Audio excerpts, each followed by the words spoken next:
dilakukan sebelum terjadi proses bioremediasi. Di sini menunjukkan bahwa antara proses ganti rugi di satu sisi dengan proses bioremediasi sisi lain terbukti terpisah. Sehingga RFP untuk ganti rugi tanah yang ditandatangani terdakwa sebagai koordinator bukanlah satu-satunya tanda tangan yang tertera dalam lembar RFP. Namun masih terdapat tanda tangan pejabat lain yang dalam hal ini dapat dilihat dari keterangan saksi Sukamto di depan persidangan yang menerangkan bahwa di dalam RFP yang sudah dibayar atau ada yang ditandatangani terdakwa dan ada yang tidak, dan tanda tangan terdakwa tidak menentukan pembayaran dalam arti tanpa tanda tangan terdakwa ganti rugi tetap bisa dibayar. Dalam delegation of authority doa, terdakwa bukanlah orang yang berwenang menandatangani expenditure authority karena expenditure authority itu minimal dimiliki oleh manajer land dan general AS. 3. Terdakwa bukan tanda tangannya pada kolom atas RFS dan fungsinya hanya sekedar mengetahui saja, bukan mempunyai authority, tetapi sebagai koordinator yang ditunjuk tanpa adanya surat penunjukan maupun surat pengangkatan. Menimbang berdasarkan keterangan saksi di atas yang bersesuaian satu sama lain serta didukung bukti surat berupa RFP maupun berdasarkan keterangan terdakwa sendiri, maka hakim menyatakan tidak sependapat dan menolak dakwaan jaksa penuntut umum maupun surat tuntutan JPU yang berkaitan dengan pemberian ganti rugi terhadap ke-28 tanah terkontaminasi tersebut. Karena dari uraian fakta-fakta yang terungkap di persidangan dapat disebut bahwa tidak perlu keuntungan apapun dan tidak menguntungkan orang lain.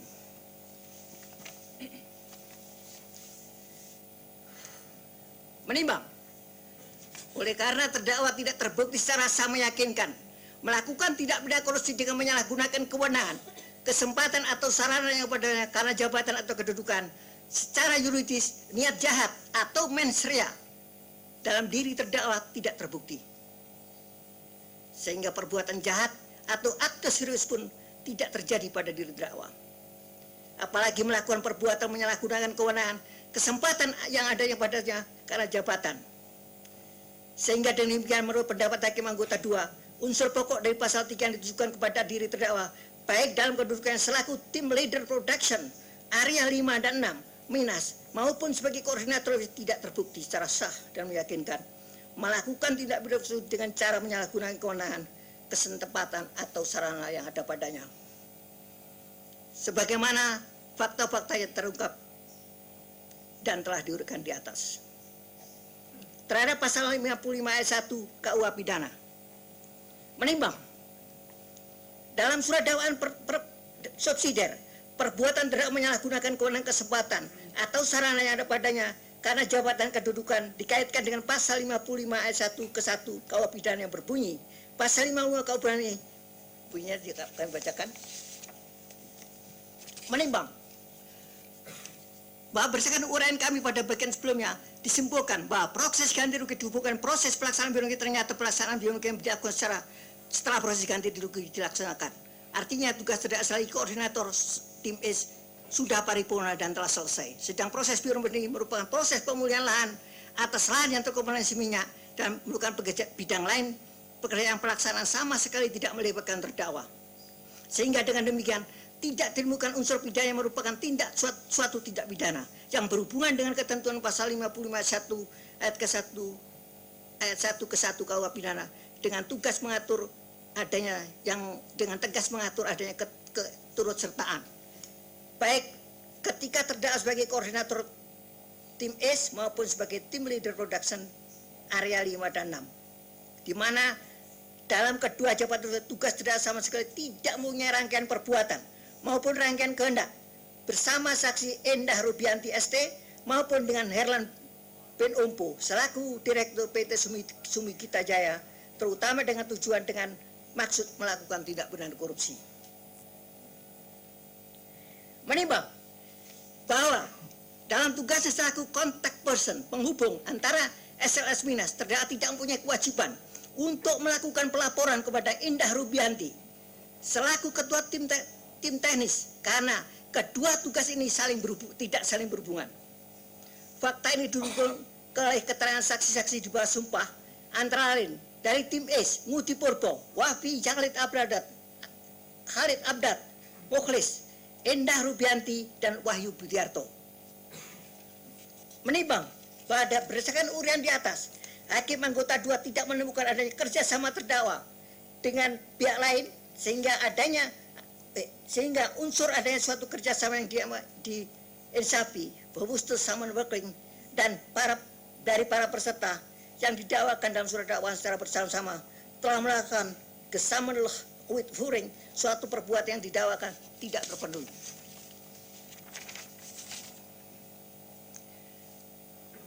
Menimbang bahwa karena tidak adanya kesamaan kehendak maupun kesamaan perbuatan sebagaimana dimaksud oleh pasal 55 ayat 1 ke 1, maka unsur pasal 55 ayat 1 ke 1 tidak terpenuhi secara syah dan meyakinkan.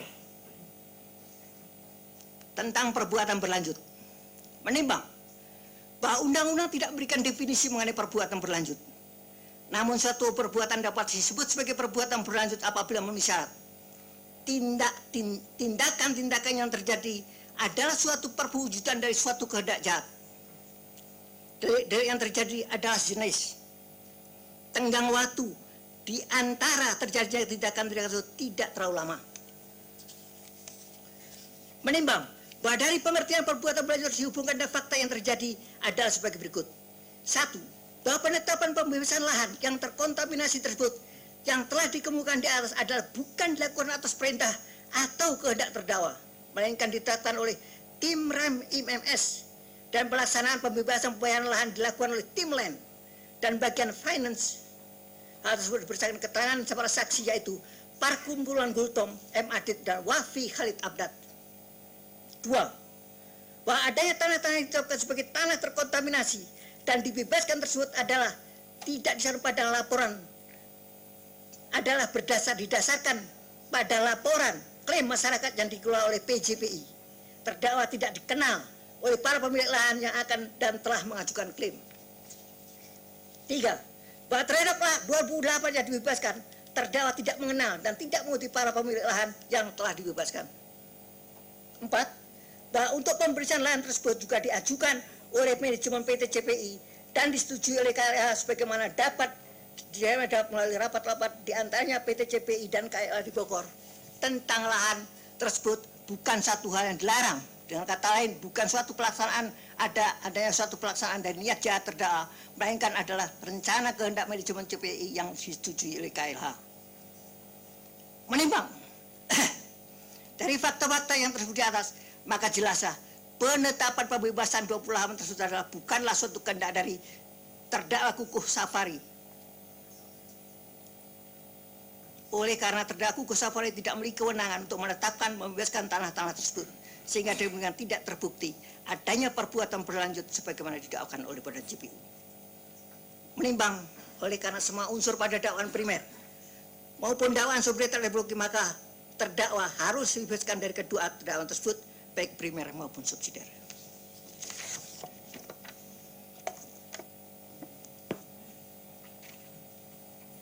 Menimbang oleh karena terjadi perbedaan pendapat dalam majelis dan telah diusahakan dengan sungguh-sungguh tapi tidak tercapai mufakat, maka sesuai pasal 182 ayat 6 KUHAP, majelis setelah bermusyawarah dan menggunakan atau melakukan dengan mekanisme mengambil keputusan dengan suara terbanyak, yaitu terdakwa telah terbukti secara sah dan meyakinkan bersalah melakukan tindak pidana korupsi secara bersama-sama dan berlanjut sebagaimana dalam dakwaan subsidiar.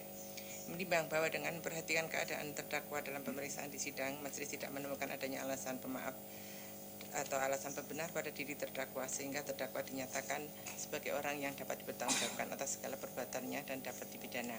Menimbang bahwa sebelum majelis menjatuhkan hukuman pidana terhadap terdakwa, terlebih dahulu akan mempertimbangkan hal-hal yang memberatkan dan yang meringankan pada diri terdakwa.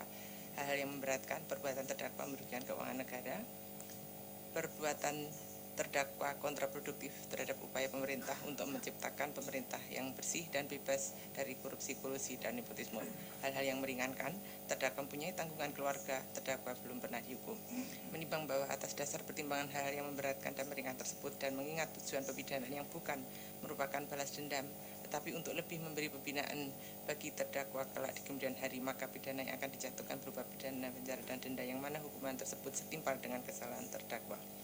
Menimbang bahwa karena terdakwa pernah ditahan, maka sesuai dengan ketentuan pasal 22 ayat 4 KUHP Yungto pasal 33 KUH pidana, maka lamanya pidana penjara yang dijatuhkan kepada terdakwa harus dikurangkan seluruhnya dengan masa penangkapan dan penahanan yang pernah dijalani oleh terdakwa. Menimbang bahwa dengan telah terbuktinya perbuatan terdakwa sebagaimana telah pertimbangan di atas dan terdakwa dalam kedudukannya sebagai tim ILS Minas PT Chevron Pacific Indonesia yang dalam menjalankan fungsinya telah menguntungkan terdakwa Hirlan bin Ompo, Direktur PT Sumikita serta pemilik tanah 28 tanah kontaminasi atau COCS, menimbang bahwa berdasarkan laporan hasil perhitungan kerugian keuangan negara nomor SR garis datar 1025 garis miring D6 garis miring 02 garis miring 2012 tanggal 9 November 2012 atas dugaan tindak pidana pelaksanaan proyek berinvestasi pada PT CPI tahun 2006-2012, dan dari jumlah tersebut besaran nilai yang telah dibayarkan oleh PT Chevron Pacific Indonesia kepada rekening PT Sumikita Jaya sebesar 6.900.929 $,27 setelah dipotong pajak PPh atau 23. Menimbang bahwa akibat perbuatan terdakwa yang mendapatkan menimbang bahwa akibat perbuatan terdakwa yang dapat mengakibatkan keuntungan dan mendapatkan sebagian dari akibat dari jumlah yang telah dibayarkan PT CPI melalui cost recovery kepada PT Sumikita dan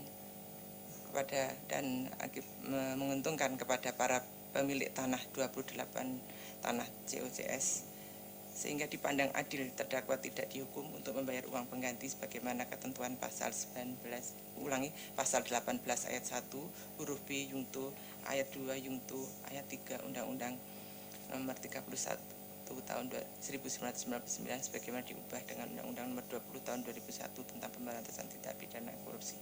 Menimbang bahwa mengenai alat bukti surat dan barang bukti berupa alat bukti surat nomor 1 sampai 3 dianggap dibacakan dan barang bukti dianggap dibacakan, yaitu dalam kode A, B, C, D, E, F, G, H, I.